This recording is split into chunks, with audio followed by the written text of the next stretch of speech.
And that's one thing that I definitely believe as an entrepreneur and now as a venture capitalist is that a lot of times the processes that are in place now are much more akin to speed dating or shotgun marriages. And in reality, most exits take a decade in the making. And one of the biggest problems that people have along the way that they don't realize is lack of alignment, kind of core alignment in the boardroom or in the shareholders of the company. And that's a tricky one to figure out up front. And one thing I always preach is that anybody who wants to go and raise money, especially if you're fortunate enough that you have a lot of options, you should do as much reference checking on people who are going to give you money as you do on hiring an exec to the team, because it's easier to fire a bad person on the leadership team than to fire somebody that gave you a chunk of money for an equity stake in your company. And a lot of people don't think of it that way.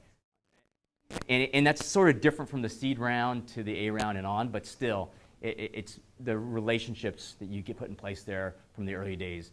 It's hard enough to build a company if everyone's facing the same way, and if you have people that have different objectives. That's actually one of the things I didn't really understand is the circle of life in venture, which is that, as an entrepreneur, I used to think, oh, you go and pitch to the venture capitalist and then they give you money and it's done. But in reality, the venture capitalists give you money, but then they turn around and then they go and they pitch these fund of funds and pension plans and ask for money under the premise that they're specializing in something.